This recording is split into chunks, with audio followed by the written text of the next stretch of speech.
ये कथा एक स्थान पर और चल रही है, पावन पक्षी तीर्थ में।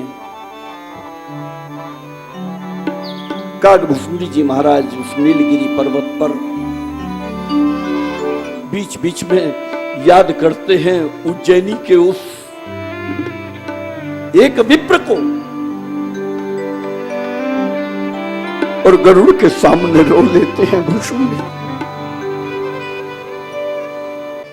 गरुड़ जी ने आज फिर प्रश्न किया कि बाबा, आप बता रहे थे कि महाकाल के मंदिर में आपको श्राप दिए और आपके गुरु ने अष्टक गाया। आपके गुरु ने आपके लिए वो राम भक्ति मांगी शिव से। मेरा गुरु कुछ ऐसे खड़ा हो गया महाकाल के सामने जैसे मानो मेरी मां हो। शिव बहुत क्रोध में थे गरुड़, लेकिन मेरा गुरु शिव को भी मानो आदेश देने लगा है। कहा, हे शिव, अब तू शिव बन, रुद्र मत बन। तू कल्याण का देव है, शिव बन। एक एक शब्द साथ घूंट घूंट करके पीने जैसा है। अब इस पर तुम कृपा करो, शंकर दीन दयाल, अब यहीं पर हो कृपा करो। और मैं ये नहीं कहता कि शिव तुम्हारा शाप मिथ्या हो जाए, लेकिन 10,000 साल तो बहुत होते हैं शिव। कुछ ऐसा करो, इस शाप की अवधि में कुछ कमी कर दो।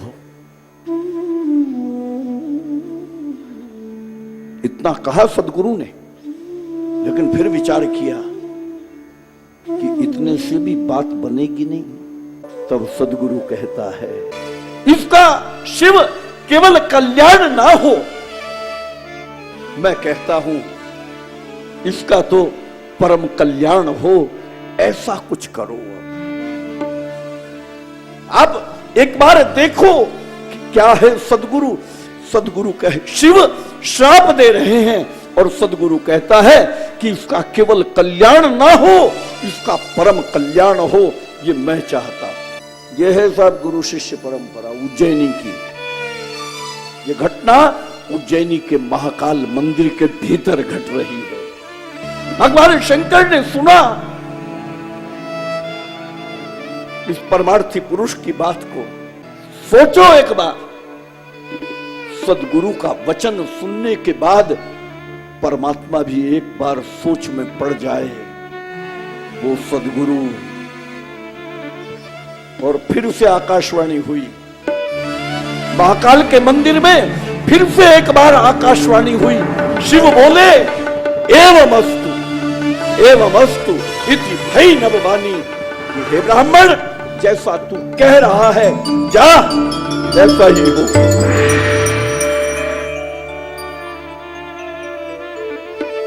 लेकिन शिव का क्रोध कम नहीं हुआ। शिव कहते हैं कि यद्यपि कीन यही दारुण पापा, यद्यपि उसने पाप तो बहुत दारुण किया है, भयंकर किया है, और मैं करी कोप दीन करी सापा, मैंने इस क्रोध से श्राप भी दिया है।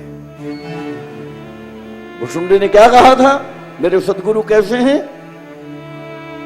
परम साधु, परम साधु। मैंने आपको निवेदन किया था, परम साधु के 8 लक्षण याद रखना। वो 8 लक्षण, वो अष्टांग यदि किसी में दिखाई दे जाए तो समझना कि ये वही ब्राह्मण हैं जो महाकाल के मंदिर में बैठकर नित्य हर समय शिव की पूजा करता था, ये वही भुशुंडी का सदगुरु है। अष्टांग दिखना चाहिए। परम सत्य शिव ने भी सर्टिफिकेट दिया कि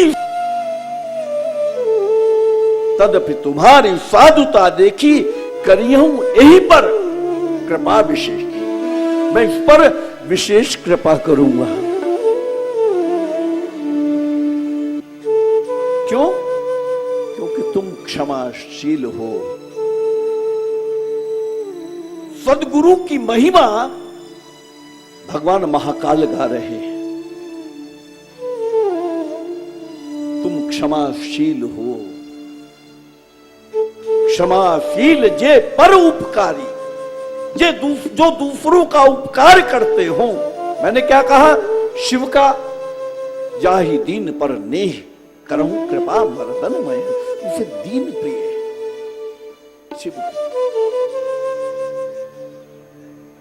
और आज भुशुंडी से अधिक दीन और कोई है नहीं। महाकाल के मंदिर में खड़ा हुआ कांपता हुआ भुशुंडी,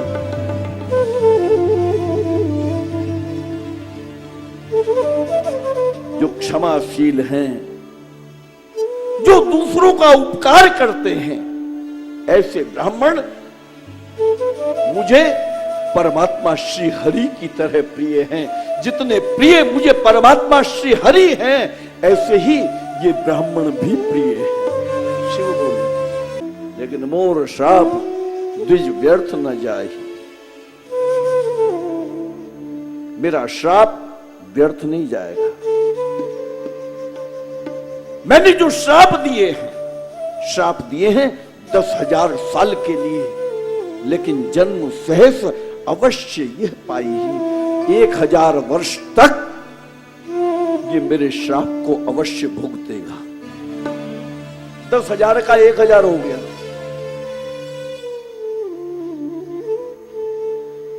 और आगे बोले, जन्म और मृत्यु में, जन्म लेने में और मृत्यु में बहुत कष्ट होता है, लेकिन ये तुम्हारा शिष्य, इसे जन्म और मृत्यु का कोई कष्ट नहीं होगा। ये वरदान दे रहे हैं।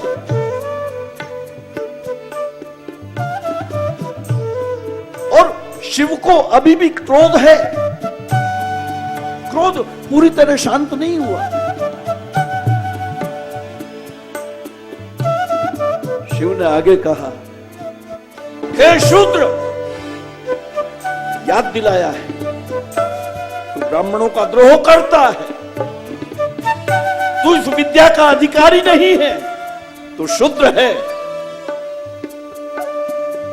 फिर कहा, हे शूद्र, मेरा वचन ध्यान से सुनना।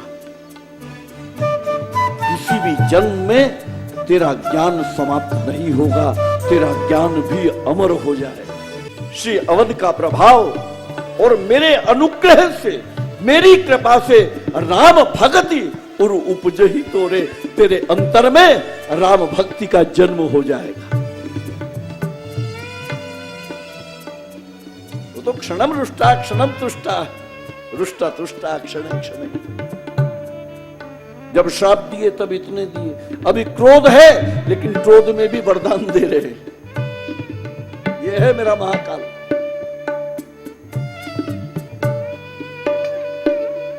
और अब जब ये कह दिया, ध्यान देना मेरे भाई बहन, ताजी ताजी बात आ रही है दिमाग में,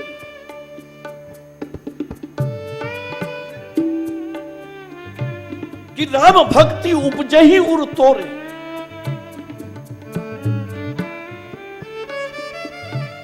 अब संबोधन बदलने लगे। अभी शूद्र कहा था, अभी शूद्र कहा था, लेकिन अब संबोधन बदल दिया।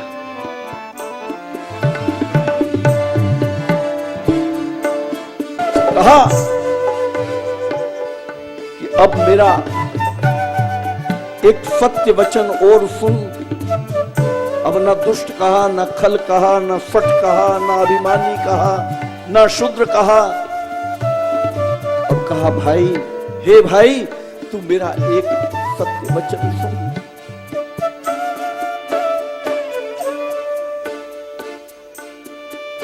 भुसुंडी सोच में पड़ गया कि शिव मुझे भाई कहते हैं।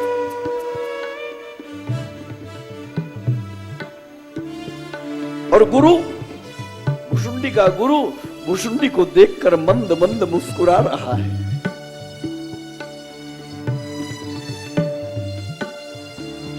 भाई क्यों कहते?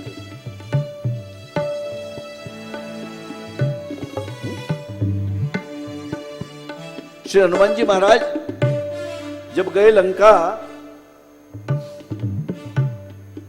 तो विभीषण को यही संबोधन दिया, भाई। विभीषण जी ने कहा कि महाराज, मैं आपका भाई कहां, मैं तो रावण का भाई। श्री हनुमान जी ने कहा कि नहीं विभीषण, तू मेरा भाई है। बोले कैसे? बोले हम दोनों भाई अभागे हैं, हम दोनों के जीवन में एक कमी है। क्या? बोले तैने मां को देखा है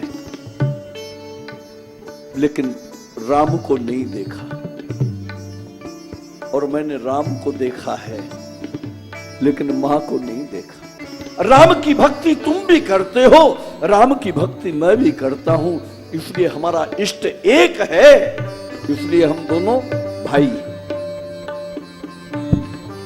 तू रावण का भाई नहीं है, तू मेरा भाई, लेकिन हम दोनों भाई अभागे। एक बार तू मुझे मां का दर्शन करा देना तो मैं तुझे बाप का दर्शन करा ही दूंगा। आज वही बात कहीं भगवान शंकर कह रहे हैं भुसुंडी को कि तू मेरा भाई है। क्यों? क्योंकि जिन राम की भक्ति शिव के पास है वही राम भक्ति उपजही उर्तोरे, रघुपति प्रभा अनुग्रह मोरे। अयोध्या के प्रभाव से और मेरे अनुग्रह से वही राम भक्ति तेरे अंतर में जन्म लेगी। इसलिए जिन चरणों की भक्ति मेरे पास है उन्हीं चरणों की भक्ति तेरे पास भी है, इसलिए हम दोनों अब भाई हो गए। सुनते, अब कभी ब्राह्मण का अपमान मत करना।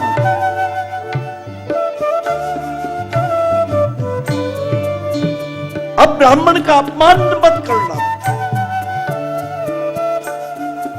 और संतों को ऐसे मानना मानो परमात्मा श्री हरि है। और आगे की बात बहुत कठिन बता गए। इंद्र का वज्र, ध्यान देना मेरे भाई बहन, महाकाल का वचन है इस उज्जैनी की भूमि पर। इंद्र का वज्र, इंद्र कुलिश, इंद्र का वज्र, मम शूल विशाला, मेरा विशाल त्रिशूल, काल का दंड, काल का पाश, हरि चक्र करारा और परमात्मा श्री हरि का चक्र। कभी ये संभव हो सकता है कि इन चारों के मारने से भी किसी की मृत्यु ना हो। शिव कह रहे हैं इंद्र कुलिश मम शूल विशाला, काल दंड हरि चक्र कराला, जो इनकर मारा नहीं मरई, जो इनके मारने से भी ना मरता हो, विप्र द्रोह पावक सो जरही, वो ब्राह्मण से द्रोह करने के कारण मर जाता है। इनसे बच सकता है जीव, लेकिन ब्राह्मण से द्रोह के बाद जीव बच नहीं सकता। ये विवेक अपने मस्तक में रखना। तो भुसुंडी, एक वरदान और देता हूं तुझे, यदि बेटा ये विवेक तूने कायम रखा तो जगत में ऐसा कुछ नहीं है जो तुझे दुर्लभ हो, तुझे सब चीज सुलभ सहज हो जाए। और शिव तो भाव में भरे हैं साहब। और वरदान दिया, तेरी गति अप्रतिहत हो जाएगी, तू जहां चाहे वहां तेरा प्रवेश हो जाए।